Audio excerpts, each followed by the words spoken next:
turns bloody at the final stop of the controversial college tour. Several protesters taken into custody outside the Turning Point USA event at UC Berkeley. Good evening. Thanks for joining us. I'm Dan Ashley. The conservative group's nationwide tour ended tonight here in the Bay Area, and that stop comes exactly 2 months ago to the day when founder Charlie Kirk was shot and killed at the first event of the tour in Utah. For this breaking news update, let's go to ABC 7 News reporter Frances Wang. She's live on the Cal campus where the event just wrapped up not long ago. Frances, you saw a lot of protesters and a lot of security, too. Yeah, Dan, organizers expected these protesters, many of them showing up hours before doors even opened. There were some tense, even violent moments you can imagine with protesters and attendees just standing within inches of each other. At one point, police even had to move the line. Where were you 2 months ago today when you heard Charlie had been shot? The Turning Point USA tour ended here at UC Berkeley with hundreds packed into Zellerbach Hall. Outside, students and other demonstrators chanted and protested throughout the night. They're using our facilities, resources to do it, which I think is just crazy.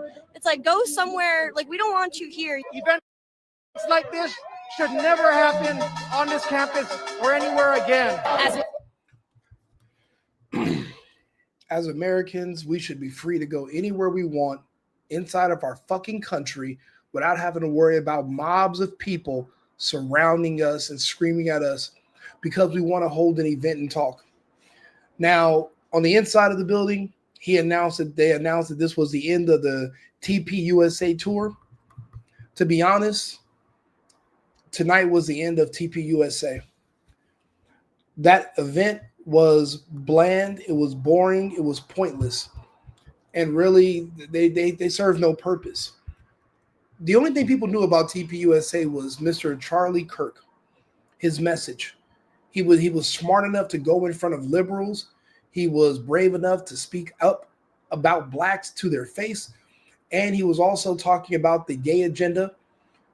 The only problem he had is when he turned on the Zionists, and his crowd they were going to lose the evangelical support in the United States probably not even a week from the day they took out Charlie. Had Charlie lived, he was going to bring Candace Owens, and all you would have needed is one or two more people to explain to the evangelicals how evil and demonic the Zionists of the Israeli government really are.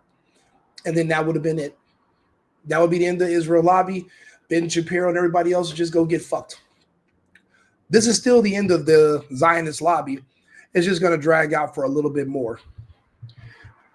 Again, if this was anybody else in America and somebody said you can't come here because of what?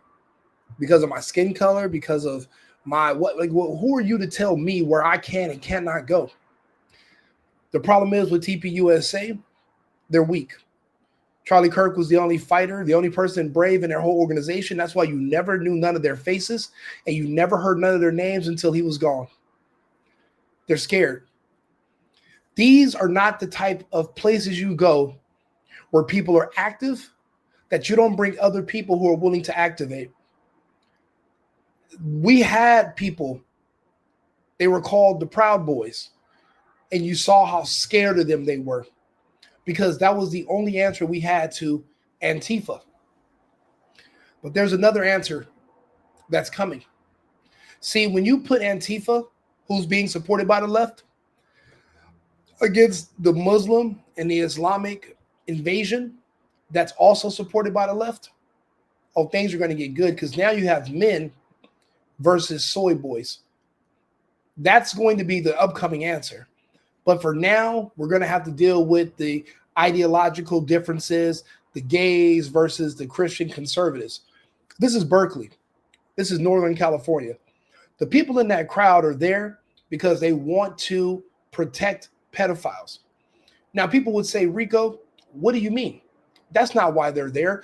They're there because no one can tell me what they're there for. I can tell you why they're there. It's called Bill SB 145. What it was a bill so that if you're gay and you're caught with a child who claims to be gay, you don't have to register on the sex offenders list.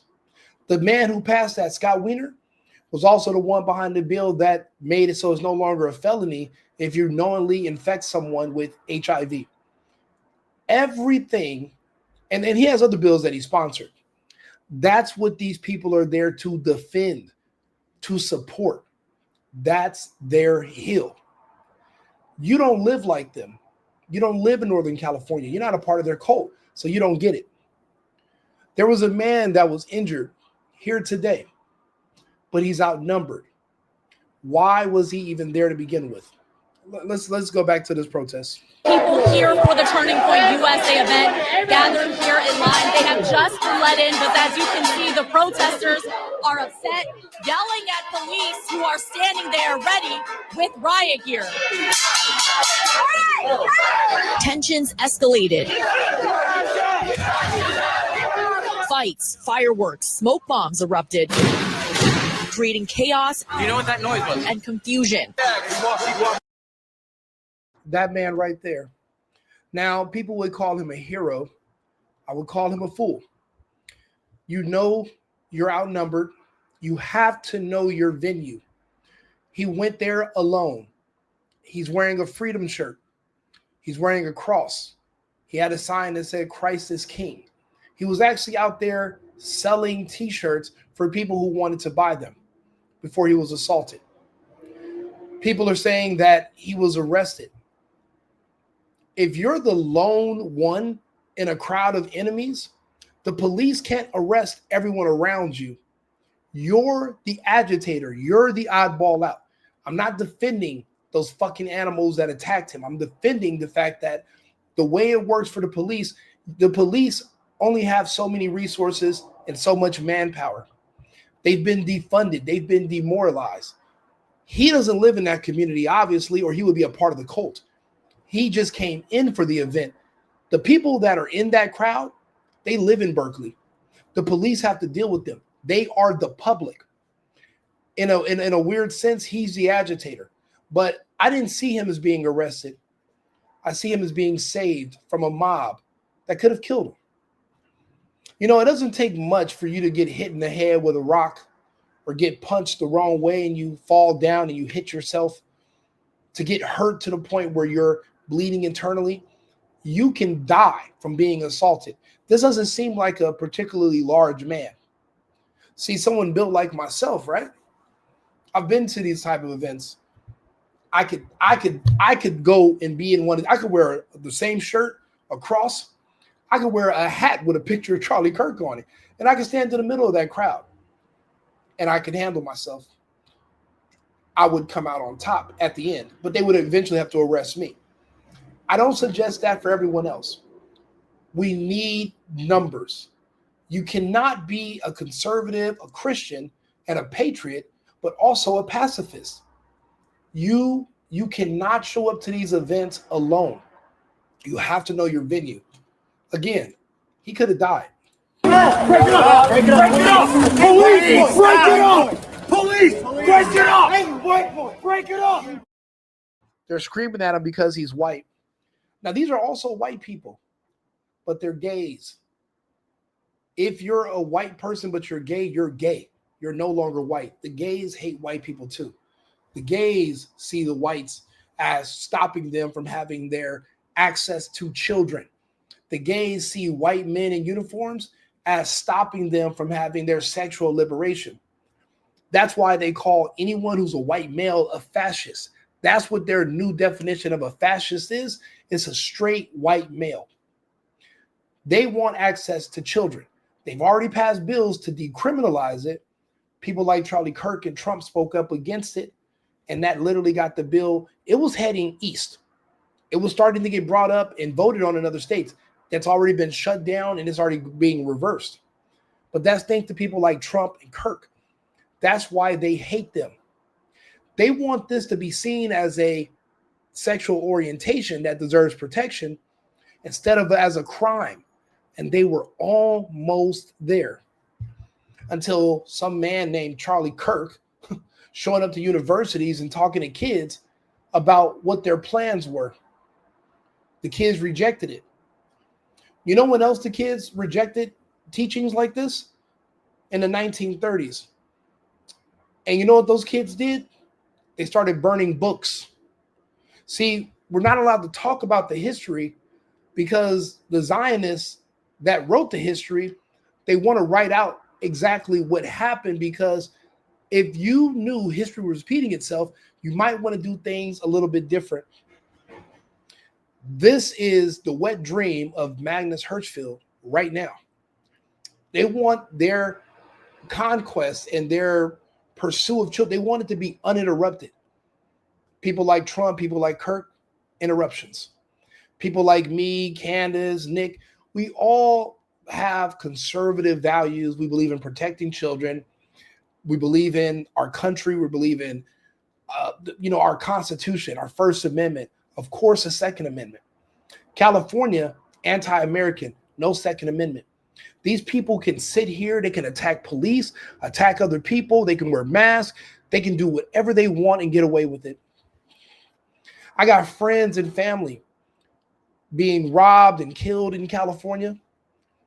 The police don't even have enough budget to do proper investigations anymore.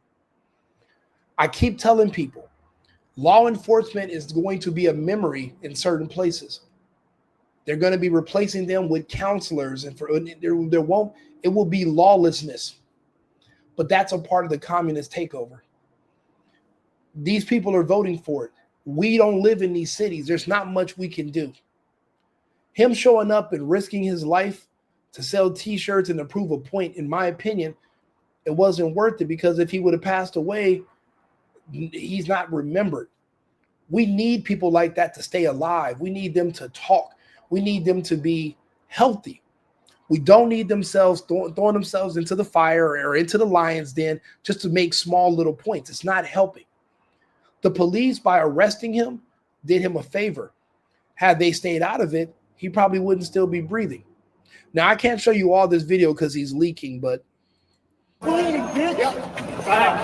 Hey, white boy! You're bleeding, white boy! Hey, white boy! White boy! They keep yelling at him because he's white. Relax. What happened, white boy? Hey, white... Taunting him because he's white. You guys step back. And look at the cops. So many of the police have been demoralized in this city. There's really not even very many white men on the force anymore. So there's a piece of these cops that's sympathetic to the rioters, to the animals, to the criminals. They're only going to go so far. But in my opinion, this was a sign of mercy. They saved him from the mobs. So we got to thank the cops for doing that and stepping in. TPUSA should have had military with them. We needed a show of force, not of complacency. Why they did not show up with Humvees and men showing that we are not afraid, that we're brave, and why would they not stand up to these people? The police are going to stay neutral and do their jobs. We should have had an abundance of even more. With all the money that TPUSA made off of the funeral alone and how much money they got in their reserves, you mean to tell me they couldn't show up with an American version of SEAL Team 6 with their own basically Blackwater military group that could have showed up and been out here to protect the people that were attending the events? More could have been done, but they want to appear weak. See, right now, if you're white, they're automatically going to assume you're with the Zionists. You're with the enemy of the outgoing leaders of this country. The new incoming people are not going to have mercy on you. And the police in certain areas are pretty much empathetic to the new owners of America, the globalists. And guess who their army is made of? Men. Men of Islam, men of faith, men who will fight to the death. Now, as we all know, the left eventually will eat itself. This gay crowd and the Islamic crowd are eventually going to clash with each other. And that's going to be a sight to see. Because eventually, of course, the enemy of my enemy is my friend. All the gay, trans stuff, the pedophile, it's not going to fly with Allah and Islam. And these two groups will clash. Now, this group is smart enough to know when to back. That's why you never see them show up in numbers against black people besides that one time at We Spot. And there's the black lady at the Gold's Gym. You know, she showed up to talk to Scott Wiener the other day. And Scott told her, hey, trans women, which are men, they're women too. And she stood up by herself screaming and yelling. And she finally realized she was just another black woman, useful idiot. All this time voting for these policies, and you should have been supporting Trump because she's wasting her time talking to Scott. He's the one that pushed forward that bill to protect pedophiles. He's not on your side. You're talking about protecting women in locker rooms. Well, you're a Trump supporter. You know, all that lesbian bullshit goes out the window once you find out a man can kick your ass because he has on a wig and he's not going to be arrested and no one's going to feel sorry for you. You know, this is an awakening right now that's bringing reality back into alignment, and we desperately needed this. We need this. This has to happen. There must be a fall because you'll appreciate it once you stand back up. You have to lose everything and hit rock bottom to appreciate the good times. We took everything for granted for too long. We thought everything was fine and it wasn't. We buried our heads and now look, we've lost our families. We've lost our children. We lost our country. Your wives have left. Your children are all gay and confused. And your country is controlled and ran by Zionists. You know, is this what our ancestors fought for in the Great Wars? Vietnam, the Korea War, is this was it? So that we could just lay back in peaceful times and watch someone else just come in and conquer us without firing a single shot. And you're too scared. You're too afraid to put yourself out there and to defend what's yours. Should be embarrassed. Hey, you got cracked up. You got cracked.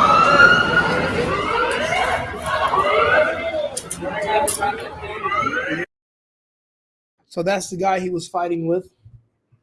They say he's Muslim. He grabbed the chain from his neck. They said he punched him in the face 15 times or so, but he probably wasn't the only one. It was a mob. Multiple people hit him. Luckily, the police were there to arrest him, or he could have died. You know, this is my advice. Don't go alone, and don't go with people that are not active, that are not ready. You know, it's a man's game. You know, we let women come into these spaces and talk. And all it does is just make you weaker. Because you start thinking, well, if a woman's talking, then I don't need to be aggressive. I don't need to be tough. I don't need to be sure. And then when the violence starts, where are these women? They're ducked down somewhere hiding. Are they out there in the fray? Are they out there swinging? No, they're not. That's why when people say we got to repeal the 19th, I understand. Why are we going to listen to someone who will advocate for a fight that they won't participate in? It doesn't make any sense.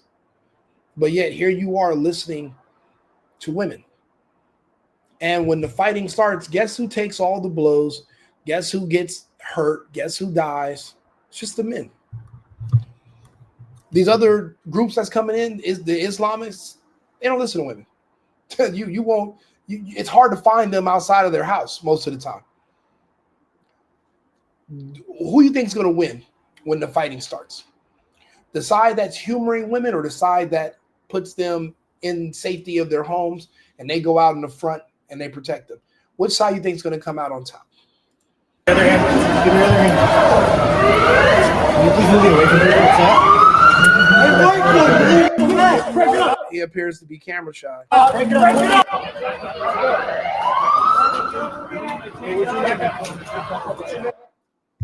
Again, the police can't arrest. There's too many of them. They don't have enough cars. They don't have the resources. Also, it's a liberal city, no cash bail.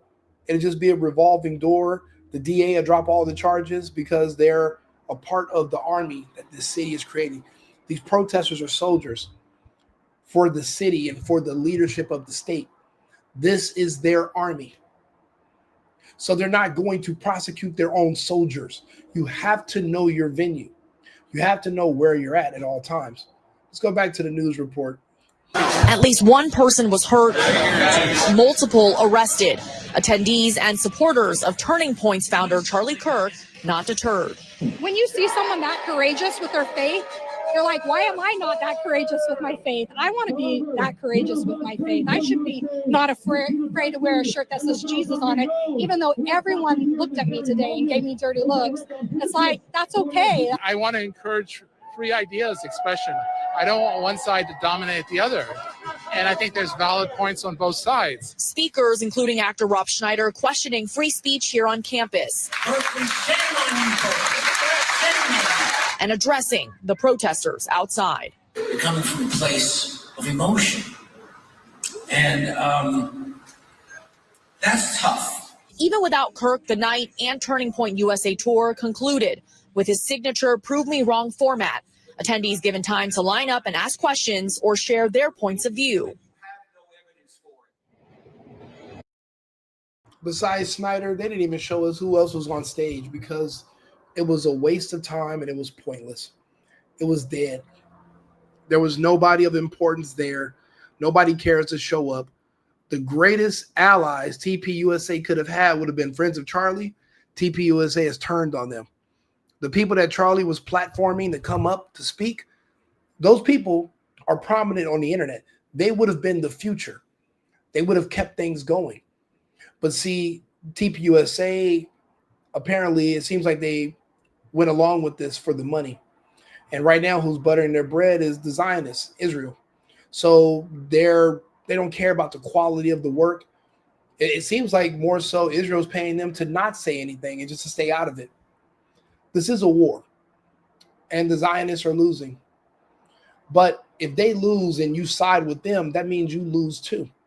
So what does it look like after your loss? What happens to your country, to your state, to your city? We're already watching it unfold in New York and Minnesota. We're watching it spread. Communism, people are offering free rent if you vote for them. They want to freeze rent, freeze utilities, start offering UBI. All your freedom of self-determination to support your family, all of it disappears and goes away. All because certain people around you don't want to work, but you do. And I don't know what the answer to that is besides separation. It's not easy for me to say or to explain because I hate that the prospect doesn't seem bright. It's not like there's a lot of different ways this can go. We've seen this story play out. We're not the first country to go through a communist revolution. We're not the first civilization to be invaded by another greater influence. And this is not the first time a proxy war has happened right in front of us. See, the proxy war right now is between Israel and the World Economic Forum, Klaus Schwab and Benjamin Netanyahu. Notice Schwab has never invited Netanyahu to any of the Davos events. They're at war, but they want influence over the United States. So they're trying to remove the Zionists and take their place. And I think it's going to happen because they have the numbers of men. The Zionists, their whole thing was the gay agenda, turning men into women. Even the trans agenda is patriarchal because what you're doing is you're removing women and replacing them with stronger men. It's still men at the top, even in the trans agenda, but not the gay agenda. The gay agenda is to feminize men. The trans agenda is to make men stronger just in women's spaces. The patriarchy is going to win because we're humans and we're stronger. I don't understand. This shouldn't be too much to understand. People are just in denial or they don't watch enough of my material, so they're not completely up to date. That's why I try to do so much material every day so that people can understand the context of what's happening around them. I'm a stenographer in a way. In the future, if there's no electricity and I'm going to have to come talk to everyone in person only because there's no internet, I will have to be the one to explain to them how we got to where we are and how not to end up in a cycle and end up here again in the future. We want to end up better off than we came in. This event at Berkeley was a waste of time. They didn't even show you who was on stage. It was a bunch of empty, low energy weasels, wimps, people that are just paid. Everyone's quiet. No one's questioning about what's happening that happened to Kirk. There's only a handful of us even doing videos. I'm doing videos about Charlie Kirk, his assassination, the cover-up every week. So is Ian Carroll. So is Candace Owens. So is Mr. Let Go. So is Jesse on Fire. There are certain people that are keeping this going when everyone else wants to sweep it under the rug. I'm the one that did the deep dives on Erica Kirk in their initial first videos where I showed she's an actress. This was all fake. Charlie was in love. She was in business. He just thought he got lucky and God sent her to it. No, the Zionist sent her to you as a handler to watch you and to break you away from Candace. She's a little bit too hard to control. But you see, Candace is out of reach. She's not doing public events. She knows the danger. Charlie underestimated it. You know, we look back on the video of when he passed, he's hit in the neck, allegedly. They lay him on the side where his hit is so that it could just pour out. But when you look down, nothing's pouring out. Then they showed me all these videos, Sona. 2 weeks later, Sona AI. I don't even know if the video I saw of all that shooting out of his neck, I don't know if that was real. I don't know if the people that were in front of the stage saw the same thing happen. There's a gag order on them, and none of them are making videos. Why are we the only ones making videos? Why? What up to all the students and all the witnesses? Why aren't they getting on camera and doing podcasts and doing shows? Why is nobody talking to them?